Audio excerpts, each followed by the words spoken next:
Okay, we're back. Apparently the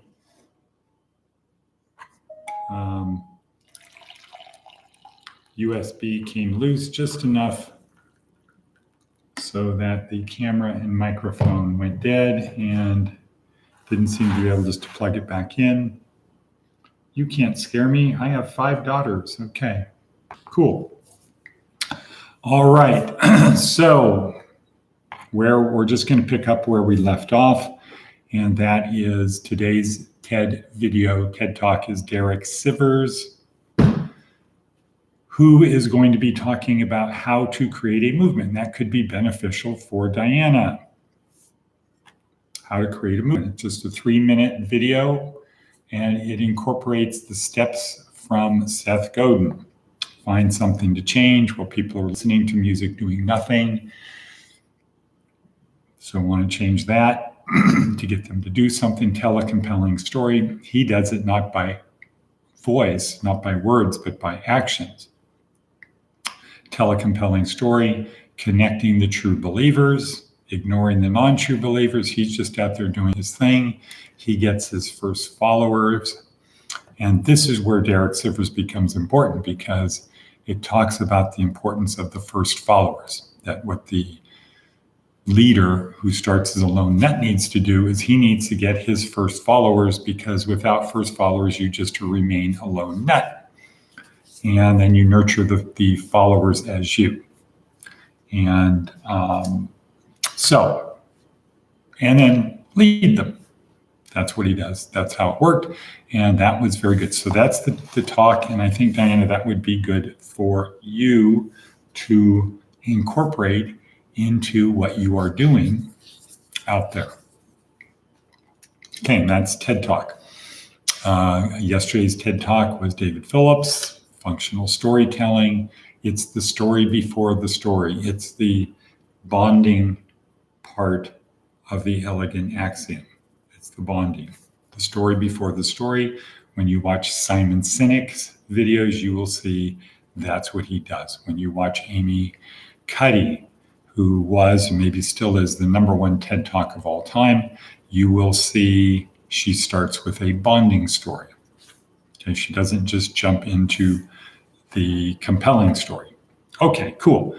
Now we're 2:41 in, so we'll get under our 10-minute limit today. Thoughts about our theme. It's simple. ... Well, today the thing is simple. Change the voice in your head. And one of the interesting things from the video that is attached to the other one, maybe I'll go back and add it in here, but I want to get back online quickly. Change the voice in your head. A belief, so it comes down to, from a neuroscience perspective, our self-image is only made up of our self-beliefs. That's what our self-image is. It's just our self-beliefs, many of which are conscious beliefs and many of which are non-conscious beliefs. We don't know we have the belief. It's buried so deep. Or if it occurred before we were 3, we don't have access to it in our conscious memory. But we're just made up of our self-beliefs. Our self-image is just made up of our self-beliefs. Cool, great, kind of makes sense. Hey, what's a belief? So we got a good definition today from somebody who, unfortunately, is a law of attraction person versus neuroscience person, someone who followed a line of thought before we had technology that was sophisticated enough to see what's actually happening in your brain. So a lot of programs are built upon cause and effect. Aha, if we do this, it works, like AA. If you feel like drinking, call your sponsor, go to a meeting. Must be because you did that. No, must be because you did the 12 steps. No, it's because you reduced the amount of dopamine in your system and you increased the amount of oxytocin in your system. So you didn't have the drive to drink or whatever. And you developed good human connections, as we learn from Johann Hari. Anyway, what's a belief? A belief is a thought you keep thinking. Okay. And the way our brains work, you think a thought, and if you think it long enough, you'll talk yourself into it, or you'll enable your reticular activation system scanning around all information available to you to support that belief. And there is some information available to you, which is called your memory, your past life, and our ability to think new thoughts, our ability to simulate things that haven't happened. So a belief is a thought you keep thinking. Think about it long enough and you're going to believe it. Okay. How about if we go to Seth Godin? Cool. Great. What does Seth have to say? Novelty versus action. Beware of the Jabberwock. Okay. Nerds, geeks, early adopters. They do things because they're fresh and new and might not work. They're novel. Let me test something here. Another gift from Mark Rowland. Let's see if this does anything. Most people, though, hesitate in the face of novelty because novelty is risky. Shoes with goldfish in the heels, the latest techno SKA punk track, the new kind of phone.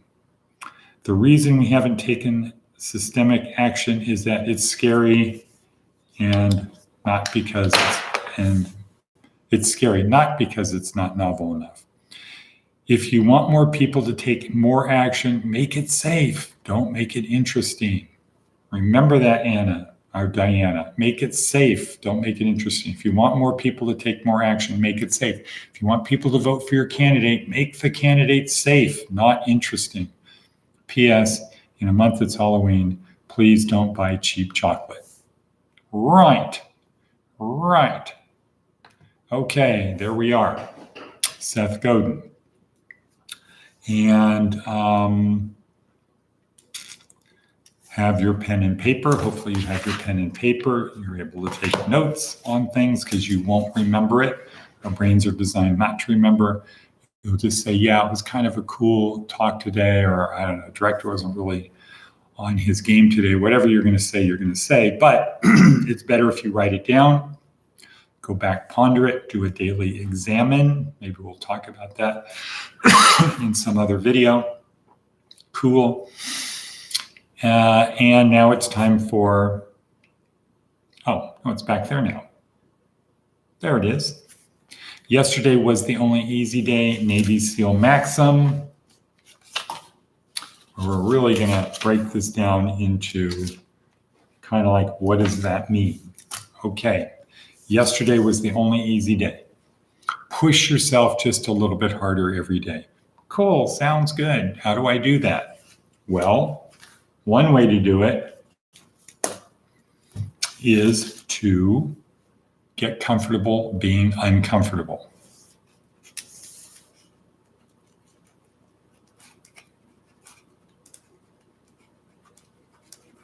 Okay, how do I get comfortable being uncomfortable? Well, normally we just say, embrace the suck. But in today's video, another one came out called accept the struggle.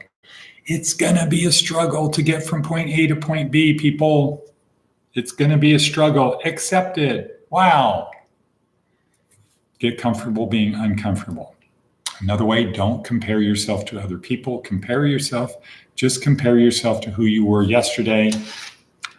Repeat the things that you did that are good and try to reduce or eliminate or diminish the amount of things you're not doing good. Okay, pretty easy there. Let's say we said embrace the suck. Don't, okay, we said that. Choose the hard path. It's going to be a struggle. Accept the struggle. Choose the hard path. H-O-R-D-H, hordes. H-H-O-R-D-S. Have humility, be humble.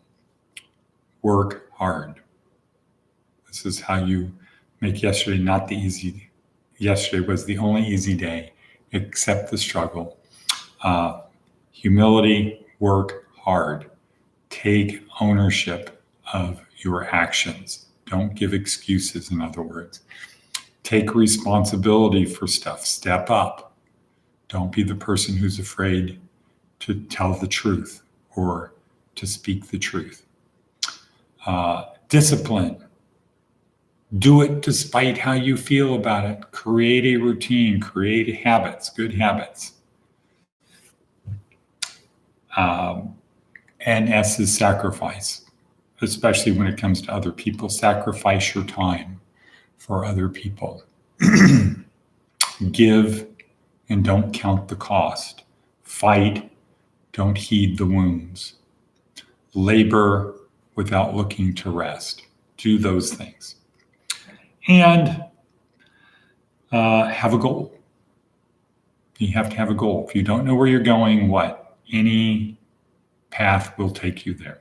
So, and of course, be more samurai. That's how you make yesterday the only easy day. Be more samurai. Cool, great. Here we are, 11:05. Not bad. Good system.